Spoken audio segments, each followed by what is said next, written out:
no compromise. உங்க சைடுலயும் எங்க சைடுலயும். It's a GT promise. GT Holidays, South India's #1 travel brand. ரகங்கள் பலவிதம், ஒவ்வொன்றும் உலகத்தரம். தமிழக உற்பத்தியில் உங்கள் அனுஜ் ஸ்டைல்ஸ். வெறும் பேச்சுக்கு மீசிய முறுக்கிற கூட்டம் இல்ல, மரபணுலிய மானமும் வீரமும் நிறைஞ்சு நிக்கிற புலி கூட்டம். பேசும்போது நிறைய இடத்துல குறிப்பா அதிமுகவை பெருசா சொல்லி பேசுறது இல்ல. கடந்த மாநாட்டுல மட்டும் பேசியிருந்தாரு. ஒரு மிகப்பெரிய தலைவர் ஆரம்பிச்ச கட்சி இன்னைக்கு என்ன நிலைமையில இருக்கீங்க அப்படி இருக்கு பாத்துருப்பீங்க அப்படின்னு கேட்டிருந்தாரு. அதே எவ்வளவு பெரிய தவறான தகவல். இவருக்கு ஒண்ணுமே தெரியலங்கிறது அதுலயே தெரியுது. யாரோ எழுதி கொடுத்ததை படிச்சுட்டு போறது.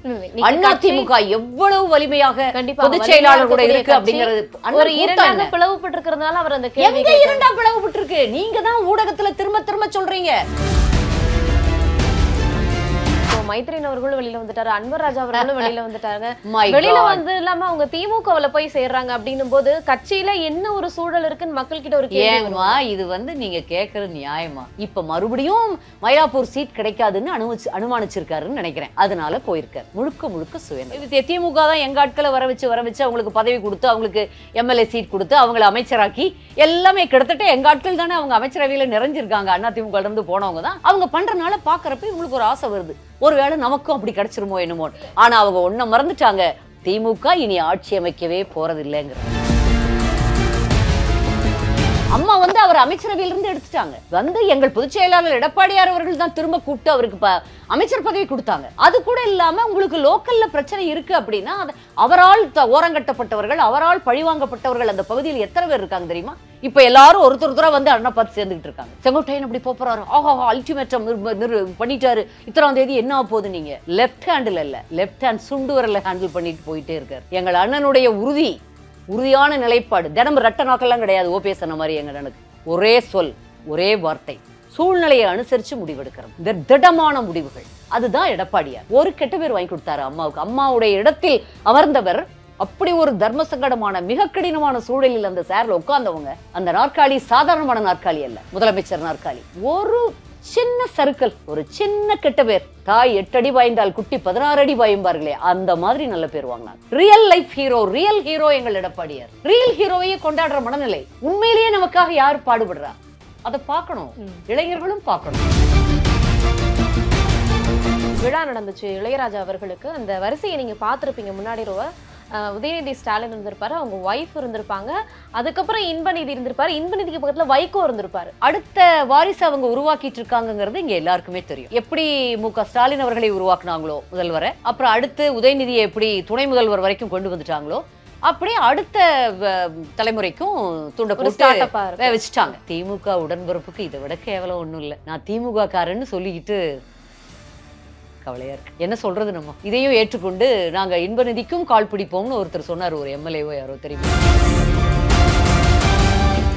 அவரு பேசும்போது நிறைய இடத்துல குறிப்பா அதிமுகவை பெருசா சொல்லி பேசுறது இல்ல. கடந்த மாநாட்டுல மட்டும் பேசியிருந்தாரு. ஒரு மிகப்பெரிய தலைவர் ஆரம்பிச்ச கட்சி இன்னைக்கு என்ன நிலைமையில இருக்கீங்க அப்படி இருக்கு பாத்துருப்பீங்க அப்படின்னு கேட்டிருந்தாரு. அதே எவ்வளவு பெரிய தவறான தகவல். இவருக்கு ஒண்ணுமே தெரியலங்கிறது அதுலயே தெரியுது. யாரோ எழுதி கொடுத்ததை படிச்சுட்டு போறது. அதிமுக எவ்வளவு வலிமையாக பொதுச் செயலாளர் கூட இருக்கு அப்படிங்கிறது ஒரு இரண்டாக பிளவுபட்டு இருக்கிறதுனால அவர் அந்த கேள்வி. இரண்டா பிளவுபட்டு இருக்கு. நீங்க தான் ஊடகத்துல திரும்ப திரும்ப சொல்றீங்க. நீங்க யார சொல்றீங்க சொல்லுங்க? ஓபிஎஸ் அவர்கள் அப்புறம் டிடிவி தினகரன் அப்புறம் சசிகலா வெளியில போயிட்டாங்க. 3 பேர். செங்கோட்டையன் இன்னைக்கு வந்து ஒரு அதிருப்தி மனநிலையில இருக்காரு. பதில் சொல்றேன். ஓபிஎஸ் தனக்குத்தானே தன் தலையில மண்ணவாரி போட்டுக்கிட்டு அந்த அண்ணன் வெளியில போய் வெகு நாட்கள் ஆகுது. மகா துரோகங்களை பண்ணிட்டாரு. எந்த விதமான ஸ்டாண்ட்லி அவர் சொன்ன ஸ்டாண்ட்ல அவர் நிக்கவே இல்லை. தினகரனுக்கு யாரு அதே போல சசிகலா அம்மையார் எப்பவே அவங்க வந்து எப்ப குற்றம் சாட்டப்பட்டு அது வந்து ஒரு கேஸ்ல வந்து ஜெயிலுக்கு போனாங்களோ பரப்பனகிராராக்கு, அதுல இருந்தே அவங்க வந்து ஒரு வெளியே போயிட்டாங்க. அவங்க வந்து இல்ல, அவங்க மேல எல்லாம் நிறைய வருத்தங்கள் இருக்கு எல்லாருக்கும். சொன்னா அது எப்படி நீங்க நிரூபணம் பண்ண முடியாம சில விஷயங்கள் அப்பப்போ பிரஸ் மீட்ல வந்து அதிமுக ஒன்றிணையணும் அப்படின்றாங்க. சொல்றேன்மா, பிரஸ் மீட் கொடுக்கறது பிரஸுக்கெல்லாம் எப்படி பிரஸ கூட்டுவாங்கன்னு தெரியாதா? வசதி வாய்ப்புகள் இருந்தா யார வேணாலும் கூட்டி என்ன வேணாலும் பேசலாம். இன்னைக்கு இருக்கிற சமூக ஊடக வசதிகள்ல எது வேணாலும் பேசலாம். இது ஒரு அரசியல் தலைமைக்கோ எங்கள் கட்சியில ஏத்துக்கணும் இல்ல. அது வந்து இல்லையே, அவங்களுக்கு வந்து இது வரைக்கும் இல்ல. அதுக்கப்புறம் டிடிவி வேற கட்சியை ஆரம்பிச்சிட்டாரு. அவரு பாட்டுக்கு அவர் இதுல போயிட்டு இருக்காரு. மிரட்டி கூட்டணிக்கு வர முடியுமா? மிரட்டி பாக்குறாரு. சேர்த்துக்கலன்னா நான் வெளியில போயிரு. இங்கேயே அழையா விருந்தாளி, இது வந்து உங்களுக்கு பந்தி என்ன பந்தியிலேயே இடம் இல்லைங்கிறாங்களாம், இதுல இட ஓட்ட அப்படிங்கிட்டு இருக்காரு அவரு. அது வந்து நீங்க சொல்ற யாருமே எங்கள் கட்சிக்கு சம்மதம் இல்லாதவர்கள். அவர்கள் எல்லாம் வெளியில போய் வெகு நாட்கள் ஆகுது. திரும்ப திரும்ப கலாட்டான் வழியாக நான் சொல்லிக்கொள்ள விரும்புவது, தயவு செய்து திரும்ப என்ன வேண்டுமானாலும் நடக்கும், அது எனக்கு தெரியாது. அரசியல்ல எதுவுமே மாற்றம் ஒன்றுதான், மாற்றம் இல்லாதது அரசியல். ஆனால் எங்கள் தலைவர் எடப்பாடியார் தான் எடுத்த எல்லாத்தையும் சீர்தூக்கி பார்த்து நல்ல முடிவெடுப்பாங்க. அண்ணன் பொதுச் செயலாளருடைய முடிவுதான் இறுதியான முடிவு. தொண்டர்கள் அப்படியே ஏத்துக்கும், அது வேற விஷயம். அது அந்த இறுதி முடிவுல எந்த தலையீடும் எந்த காம்ப்ரமைஸும் கிடையாது. ஆனா நீங்க சொல்ற எல்லாரும் எங்க கட்சியில இல்ல பொது வெளியில பட்டவர்த்தனமாக வெளிப்படுத்துவதற்கு யாருக்கும், அதுவும் குறிப்பாக நிர்வாகிகளுக்கு அனுமதியே கிடையாது. இது கட்சி விவகாரம். கட்சியை உள்ளுக்குள்ளதான் பேசியிருக்கணும். நான் சீனியர், இத்தனை தடவை அமைச்சரா இருந்துட்டேங்கிறதுக்காக நீங்க இன்னும் ஒதுங்கியே போலாம். என்ன கேட்டா பிடிக்கலையா ஒதுங்கி இருக்கலாம். அம்மா வந்து அவர் அமைச்சரவையில இருந்து எடுத்துட்டாங்க. வந்து எங்கள் பொதுச் செயலாளர் எடப்பாடியார் அவர்கள் தான் திரும்ப கூப்பிட்டு அவருக்கு அமைச்சர் பதவி கொடுத்தாங்க. அது கூட இல்லாம உங்களுக்கு லோக்கல்ல பிரச்சனை இருக்கு அப்படின்னா அவரால் ஓரங்கட்டப்பட்டவர்கள், அவரால் பழிவாங்கப்பட்டவர்கள் அந்த பகுதியில் எத்தனை பேர் இருக்காங்க தெரியுமா? இப்ப எல்லாரும் ஒருத்தர் வந்து அண்ணா பார்த்து சேர்ந்துகிட்டு இருக்காங்க. இது வந்து எல்லா காயினுக்குமே ரெண்டு பக்கம் இருக்குதுங்க. அதனால நீங்க எல்லாம் நினைக்கிற அளவுக்கு இவர்கள் யாருமே வலிமையான தலைவர் அல்ல. இன்னொன்னு சொல்றாங்க, மதுரைக்கு அந்த பக்கம் வந்து பாருங்க, முக்குளத்தோருடைய வாக்குகள் வந்து அந்த குடும்பம் இல்லைன்னா வாக்குகள் இழந்துரும், அதிமுக தோத்துரும், போன தடவை தோத்துன்னு. ஒண்ணு சொல்றேன், அங்க தென் மாவட்டங்கள்ல எங்கள் கட்சி வலிமையா இருக்கு.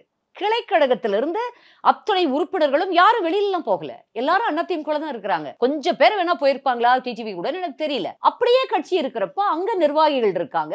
சகோதரர், என் அன்பு சகோதரர் ஆர்பி உதயகுமார் மாதிரி, செல்லூர் அண்ணன் ராஜூர் அண்ணன் மாதிரி, ராஜன் செல்லப்பா அண்ணன் மாதிரி, இந்த மாதிரி நிறைய பழைய தலைவர்கள், துடிப்பாக வேலை செய்யக்கூடிய களப்பணியாற்றக்கூடிய கள வீரர்கள் நிறைய பேர் அந்த பகுதி முழுக்க இருக்காங்க. அங்கங்க மாவட்ட செயலாளர் இருக்காங்க, முன்னாள் மந்திரிகள் இருக்காங்க. அவங்க போய் வேலை பார்ப்பாங்க. அவங்க அந்த மக்களுடைய மனதில் இருக்கக்கூடிய வெறுப்புணர்வை, இல்லை இப்படி அவங்களுக்காக பண்ணிட்டாங்க அப்படின்னு அவங்க நினைத்தால் கூட அதை சரி பண்ணுவாங்க. அதை சரி பண்ண வேண்டியது அவர்களுடைய வேலை. அவர்கள் அதை செய்வார்கள். அதோட முக்குளத்து சமூகம் வந்து முழுமையாக இந்த குடும்பத்தை தான் பாக்குதுங்கிறதை என்னால ஏற்றுக்கொள்ள முடியல. அவங்க வந்து நான் முதல்லயே சொன்ன மாதிரி பசுமன் தேவரையா முக்கையா தேவர் வழி வந்தவர்கள். அவங்க எல்லாம் நேர்மையானவர்கள். முக்குளத்து சொந்தங்களை பொறுத்தவரை அன்பு வயப்பட்டவர்கள், உணர்ச்சி வசப்படுவார்கள். ஆனால் ஒரு உறுதியா எடுத்துட்டாங்கன்னா அந்த உறுதிக்கு நிற்பாங்க. சரி இல்ல தப்புன்னு நினைச்சிட்டாங்கன்னா அந்த தப்பை தட்டி கேட்பாங்க. அந்த நியாய உணர்வு அதிகம் கொண்டவர்கள், பெரிய தலைவர்கள் வழி வந்தவங்க. அவங்க ரெண்டு பேரும் நான் சொன்ன தேவரையாவும் முக்கையா தேவரும் சாதாரணமானவங்க தெரியும்ல. ஒரே நேரத்துல நாடாளுமன்ற தேர்தல், சட்டமன்ற தேர்தல் ரெண்டுலயே ராம்நாட்ல நின்னு ஜெயிச்சவங்க ரெண்டு பேருமே. அதாவது மூக்கையா தேவர் அவர்கள் கடைசி வரைக்கும் ஒரு சொந்த வீடு கிடையாது, வாடகை வீட்டுல இருந்துட்டு போனாங்க. அவ்வளவு பெரிய தலைவரா அத்தனை பதவிகள்ல இருந்தோம். தேவரையா மிகப்பெரிய பணக்காரர், அந்த ஏரியாலேயே மிகப்பெரிய ஜமீன். தன்னுடைய சொத்துக்கள்ல பெரும் பகுதியை பட்டியல் எடுத்தவர்களுக்கும் மற்றவங்களுக்கும் எழுதி வச்சுட்டு போனவர். ஒரு அப்பெல்லாம் ரொம்ப ஜாதி அண்ட்ரஸ்ட் இருக்கும். அதையெல்லாம் அந்த நல்லிணக்கத்தை உருவாக்க தன் வாழ்நாள் முழுக்க போராடியவர். அதனாலதான் அவங்க எல்லாம் தெய்வமா இருக்காங்க. அவங்கள வழி வந்தவங்க இவங்களை எல்லாம் போய் ஃபாலோ பண்ணிக்கிட்டு இருப்பாங்களாங்கிறத எனக்கு தெரியல. இது ஃபியூச்சர் காலம்தான் இதுக்கெல்லாம் பதில் சொல்லணும். இது ஏடிஎம்குள்ளே போயிருச்சு அப்படிங்கறதுனால இந்த கேள்வி மேம். இப்போ மைத்ரேன் அவர்களும் வெளியில வந்துட்டாரு, அன்வர் ராஜா அவர்களும் வெளியில வந்துட்டாங்க. வெளியில வந்து இல்லாம அவங்க திமுகவுல போய் சேர்றாங்க அப்படின்னும் போது கட்சியில என்ன ஒரு சூழல் இருக்குன்னு மக்கள் கிட்ட ஒரு கேள்வி. இது வந்து நீங்க கேக்குறது நியாயமா? மைத்ரேயன், டாக்டர் மைத்ரேயன் நல்ல நண்பர் தான், இங்க பக்கத்துலதான் இருக்காரு. பாத்தீங்கன்னா 3 முறை தொடர்ந்து ராஜ்யசபா இந்த கட்சியில. இப்ப மறுபடியும் மயிலாப்பூர் சீட் கிடைக்காதுன்னு அனுமானிச்சிருக்காருன்னு நினைக்கிறேன். அதனால போயிருக்காரு. முழுக்க முழுக்க சுயநலம். இவங்க பின்னாடி எல்லாம் எவ்வளவு பேர் இருக்காங்க. அண்ணன் அன்வர் ராஜா கூட அப்படித்தான், நல்ல பேச்சாளர், நல்ல இதா பழகக்கூடியவங்க. எல்லாருக்குமே ஒரு பர்சனல் எஜெண்டா. நமக்கு இனி இங்க எதிர்காலம் இல்ல, திமுகல போய் அப்புறம் தங்களுடைய கோபத்தை வெளிப்படுத்துறது, அங்க போனா ஏதாவது கிடைக்குமான்னு பாக்குறது.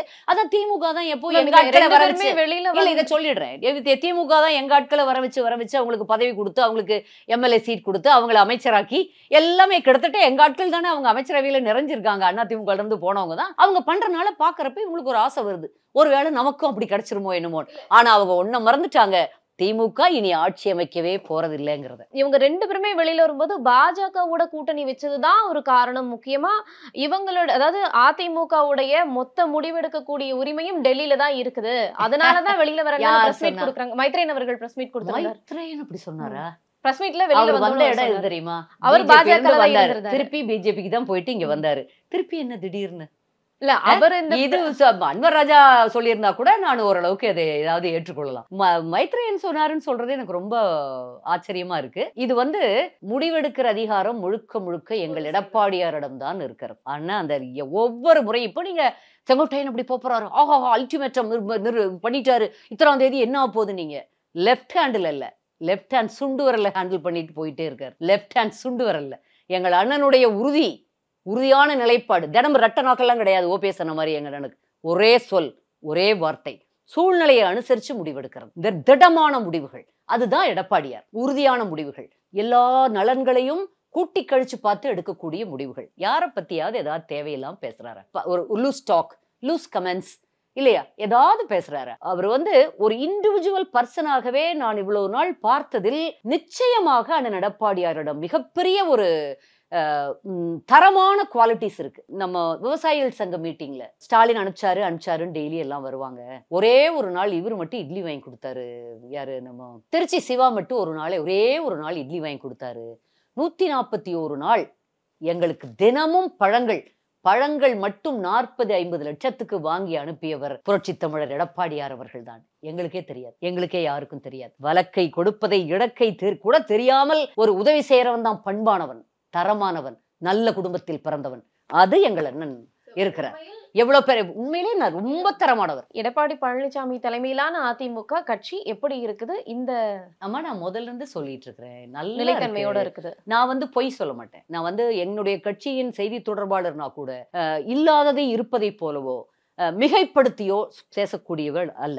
உண்மையிலேயே நான் பார்ப்பதை, இன்னைக்கு கூட காலையில ஒரு ஒன்றிய செயலாளர் விழுப்புரம் பக்கத்துல பேசிட்டு இருந்தோம். அப்போ ஒன்று சொன்னாரு ரொம்ப இன்ட்ரெஸ்டிங்கா, விஜய்க்கு கூட்டம் வந்தது, பயங்கரமான கூட்டம், நீங்களும் கேட்டீங்க, பயங்கரமான கூட்டம், ரொம்ப நேரம் ஆச்சு. அந்த ரொம்ப நேரம் ஒரு கூட்டத்தை மெதுவா கொண்டு போறதுக்கு நிறைய டெக்னிக்ஸ் இருக்கு, அதையெல்லாம் அவங்க யூஸ் பண்ணாங்க. அதாவது விஜய் போன வண்டிக்கு முன்னாடியே கொஞ்சம் பேர் அவங்களுடைய கார்களே ரொம்ப ஸ்லோவா போறது, அப்ப தன்னை போல பின்னாடி வர்ற வண்டி மக்கள் இருக்காங்க, இவங்க நினைச்சாங்கன்னா ஃபாஸ்டா போலாம். அதையும் பண்ண தெரியும் அரசியல்ல. இந்த ஸ்ட்ராட்டஜிஸ்ட்லாம் அதையும் பண்ணி கொடுப்பாங்க. இதெல்லாம் ஸ்ட்ராட்டஜிஸ்ட் போட்டு கொடுக்குற ஸ்ட்ராட்டஜி. அதுல இன்னொன்னு சொன்னாரு அவர், நயன்தாரா வந்தாங்கன்னா இத போல 2 மடங்கு கூட்டம் வரும். இந்த ஒரு பதில எல்லாருமே சொல்றாங்க, நாளைக்கு த்ரிஷா வந்தா இந்த அளவுக்கு கூட்டம் இருக்கும், த்ரிஷா நயன்தாரா வந்தாங்கன்னா விஜய்க்கு வந்தது போல 2 மடங்கு கூட்டம் வரும். இது கூட்டம் சினிமா நடிகர் ஒரு சின்ன ஒரு குள்ளமணி, ஒரு சின்ன வைகை புயல் வடிவேலுக்கு அப்படி ஒரு கூட்டம் வந்தது ஒரு காலத்துல. சின்ன கேரக்டர் நடிக்கிறவங்க வந்தா கூட அவ்வளவு கூட்டம் வரும். அது நீங்க கூட்டம் சேர்வதை பார்த்து நீங்க அப்படி நினைக்க கூடாது. ஒரு தம்பி சொன்னாரு, நாங்க ஒருத்தர் 10 ஓட்டு மாத்துவோம் அப்படின்னு சொல்லி. முதல்ல இவங்க ஓட்டு போடுறதே அது கடல்ல போடுற மாதிரி இன்னைக்கு சூழ்நிலையில தம்பி விஜய் இதே ஸ்டாண்ட்ல இப்படியே போய்கிட்டு இருந்தாருன்னா அந்த ஓட்டு முழுமையாக வீணடிக்கப்பட வேண்டிய கூட ஓட்டு. நிச்சயமா அவரே ஜெயிக்கிறது சிரமமாயிரும். அவர் தன் தொகுதியில் தான் நிற்கக்கூடிய தொகுதியிலேயே வெற்றி பெறுவது ரொம்ப சிரமமாயிடும். அப்படி ஒரு சூழ்நிலையில அங்க இருக்கிற அவருடைய நிர்வாகிகள்லாம் கூட ஒரு மேடையில உட்கார்ந்து இருக்காங்க.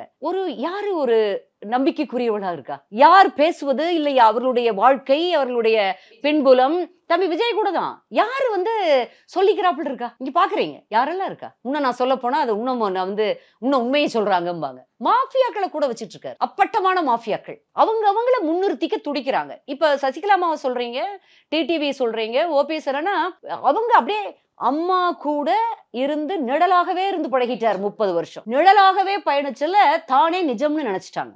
நீங்க அப்ப நிஜத்தை பத்திரமா பாத்துக்கிட்டு இருந்திருக்கணும். நீங்க இருந்த இடத்துல இருந்து நான் சொல்றது நீங்க தான் அவங்க தான் எதுவும் பண்ணாங்கன்னு கூட நான் சொல்ல வரல. அம்மாவுடைய அந்த முடிவுக்கு அவங்க தான் காரணம்னு முழுமையா கூட சொல்லல. சந்தேகத்தின் பலனை அவங்களுக்கு கொடுக்கலாம் ஜட்ஜ்மெண்ட்ல மாதிரி. ஆனா அப்படி ஒரு சந்தேகத்துல எப்படி சிக்கினீங்க? அப்பேற்பட்ட ஒரு தலைவிய எப்படி நீங்க சிக்கினீங்க? நாங்களாம் மறந்துருவோமா? இன்னும் போய் கூட்டத்துல பேசி பாருங்க. ஒரு வார்த்தை அம்மானு எப்படி அப்படியே சைலண்ட் ஆவாங்க. எல்லாம் மறந்துச்சோன்னு நினைக்கிறாங்களா? விட்டுலாமா அம்மாவை? அப்படியே முடியாது. எங்களுக்கு என்ன எக்ஸ்பிளனேஷன் கொடுத்தீங்க? ஒரே ஒரு வீடியோ,